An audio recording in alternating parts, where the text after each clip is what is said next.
Folks, you can see why they are afraid of Cynthia McKinney, and no matter what party you're in, you need to get behind people like her. It is my great honor to present several awards this evening to 4 outstanding writers for their hard work and who continue to shed light on an otherwise dark media. Story number 2, Homeland Security Threatens Civil Liberties, was first brought to our attention by Alex Jones, originally featured on Infowars.com, Rents.com, and Global Outlook Volume 4. Also, Frank Morales, published in Global Outlook, Winter 2003.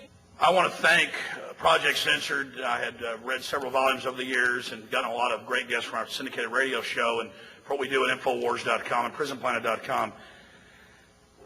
And one of the last speakers talked about it's not George Bush, it's not Dick Cheney. They are. They're errand boys, they're puppets for the military-industrial complex that Eisenhower warned us about. And let me tell you something. These people have said, Rand Corporation and others have said, the entire economy will be prisons, police in black ski masks, a Nazi Germany-like nightmare. It makes the hair on the back of my neck stand up to talk about it, to read what's in Patriot Act 1 and 2, to see what Homeland Security does, Victory Act 1 and 2. We have got to get the word out now.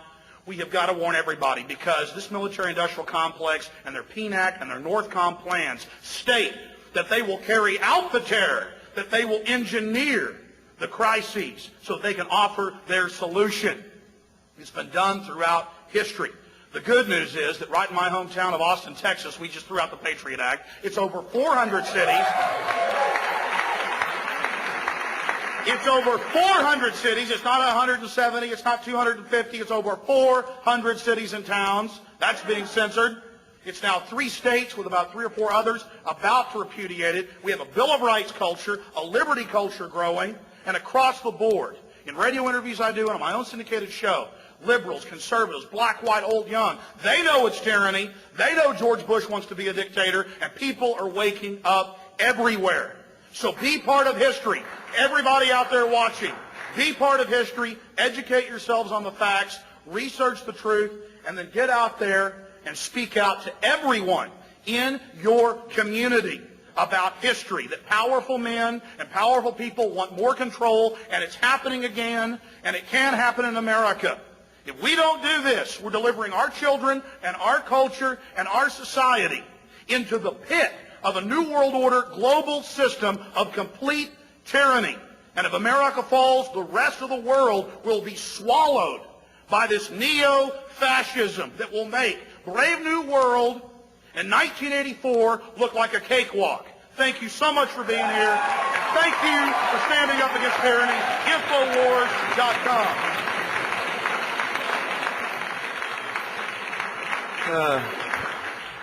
My name is Frank Morales. I'm from Lower East Side, New York. I'm a squatter since 1985, an Episcopal priest.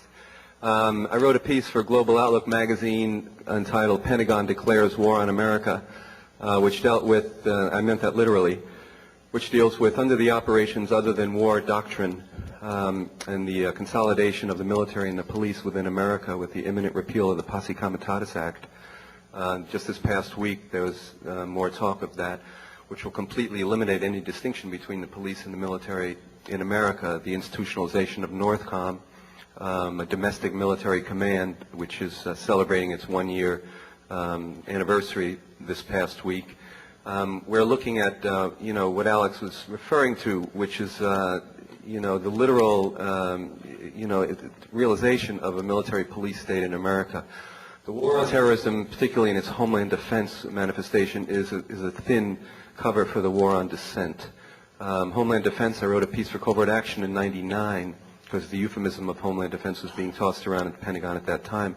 At that time, Homeland Defense was very clearly about civil disturbance suppression, growing out of an extension of the Garden Plot operation. We can't get bogged down and get paranoid about these things, but we have to take action. In New York City right now, we're forming a group which is about demilitarizing the police in preparation for the RNC convention in August. Now, what we mean by that is to examine the ways in which the police acquire so-called non-lethal weapons through the public contracts, a recodification of Posse Comitatus locally, and various other means that we can preempt their ability to preempt us. So we need to get involved in some concrete action so we can push these things back. Okay, all power to the imagination. Thank you. We're talking to a grassroots activist, Frank Morales, who has an incredible grasp on this infrastructure, this web of control that's been put in place by the military-industrial complex. Part of their plan to use crises, whether it's the drug war or the war on terror, to convince the general public to accept giving up liberty for security.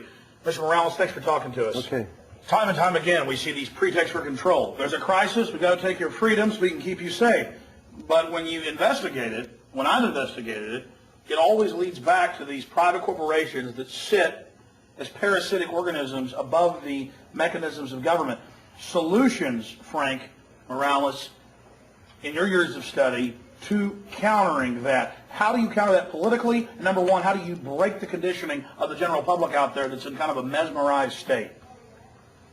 Well, one of the things that I think we need to rely on is, the fact that there's a long tradition in America separating the military from the police. George Washington, for instance, refused kingship, was offered this title, but refused to take on that role, suggesting that, it was not right for a movement in those days that was about opposing the state, the quartering of soldiers in people's houses and so forth. It was an anti-militarism that sort of founded this country, and the separation between the military and the police is kind of the foundation upon which our democracy is built. So I think one of the things, Waco was ostensibly a drug operation, which allowed for the involvement of Delta Force and other military forces. So there's a connection between this war on drugs and any number of situations in which, the civil liberties and the rights of American citizenry are being threatened and undermined right now. And we go out in the communities around Austin, and these are old communities in the 1830s, 1840s, Yeah. happy little communities, and they go, us and all our neighbors have been raided by the Army. Yeah. And they'll have the Army with them with helicopters in support, with men cussing and yelling and screaming at children, and nothing's found, and they get mad. Right. It's like they're raiding a Viet Cong village or something. Exactly. At the recent few years back, I'm sure you're familiar there with the urban warrior war game scenarios that the Pentagon was carrying out around the country. Oakland and everywhere. Yeah, they were doing them all over the place, and in some cities, they were thrown out. There was a town in Texas, I don't remember, Kingsville, I think it was, where they had a 3-day... We were there. Buildings on fire. Right, they had right. foreign troops with them. Yeah, and then I think it was the mayor of Charlottesville, I guess that's in North Carolina, South Yes, sir. Carolina, actually, protested the involvement, of the military in this training exercise and had them thrown out of town. So in that case, the Chief of people... Police in San Antonio, too. Yeah, so, but these exercises are thinly disguised, civil disturbance suppression exercises. Conditioning mechanisms. Yeah, they're getting people used to the involvement of the military. That, when you have Bush, literally this week as we're speaking, we're in the first week of October 2003, getting ready to repeal Posse Comitatus Act, thereby, eliminating any distinction between the military and the police. I mean, they're not talking about getting us used to it. They're talking about a complete consolidation of the military and the police, so that military people will be able to search your home, will be able to arrest you legally under the weakest of pretenses. In the case of New York, oh, sorry, we broke in. The woman died of a heart attack, Mrs. Sproul. Well, that's a horrible case, but I see cases scanning newswires every week. It's the wrong house, they shoot some old guy or some young boy Right. in the back and say, well, collateral damage is the war on drugs. Exactly. And then you catch the CIA shipping the trash in to begin with, Right. and they bust some cartel that didn't pay them their cut. Exactly.